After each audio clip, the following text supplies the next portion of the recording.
জাহাপনা তুসে গ্রেট হো, তওফা কবুল করো। 3 ইডিয়টস এর ডায়লগদার রাজু রাস্তোগি চরিত্রের শারমান জোশীকে নিশ্চয়ই মনে আছে। এবার সেই শারমান জোশীর সঙ্গে টলিউডে অভিনয় করতে যাচ্ছেন বাংলাদেশের খায়রুল বাশার ও তানজিন তিশা। ভালোবাসার মৌসুম নামক সেই সিনেমায় খায়রুল বাশার ও তানজিন তিশার সহ অভিনেতা হবেন তিনি। এই প্রথম কোনো বাংলা সিনেমায় অভিনয় করবেন শারমান জোশী, সেই জন্য এখন থেকেই বাংলা শেখায় ব্যস্ত সময় পার করছেন তিনি। জানা গেছে প্রেম নির্ভর এই সিনেমাটি পরিচালনা করবেন এম এন রাজ।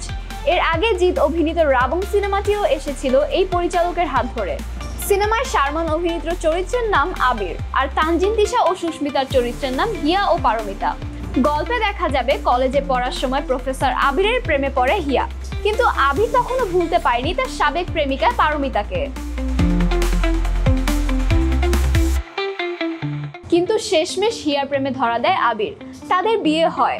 কিন্তু বিয়ের পরে হিয়ার সঙ্গে আবিরের সম্পর্ক পাল্টাতে থাকে, হিয়াকে এড়িয়ে চলতে থাকে সে। কিন্তু কেন তা বুঝে উঠতে পারে না হিয়া। এক্সট্রিম মশার কয়েল প্ল্যান্ট ফাইবার দিয়ে তৈরি, ডেঙ্গু চিকুনগুনিয়া বাহি সহ যে কোনো মশার বিরুদ্ধে দেয় এক্সট্রিম সুরক্ষা। সেই টানাপোড়েনের মধ্যেই হাজির হয় খায়রুল বাশার অভিনীত চরিত্রটি। মেলোড্রামা জনরার এই সিনেমাটি নিয়ে এরই মধ্যে বেশ হইচই শুরু হয়ে গিয়েছে টলিপাড়ায়। জানা গেছে সিনেমার শুটিং শুরু হবে আসন্ন সেপ্টেম্বরে। ভারতের পাহাড়ি এলাকা দার্জিলিং ও মুর্শিদাবাদের কিছু জায়গাতেও শুটিং হবে।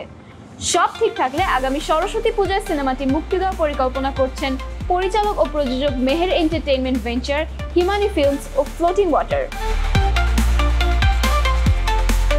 এদিকে গণমাধ্যমে এই মাইল ফলক স্পর্শ করার অনুভূতি ব্যক্ত করেছেন খায়রুল বাশার।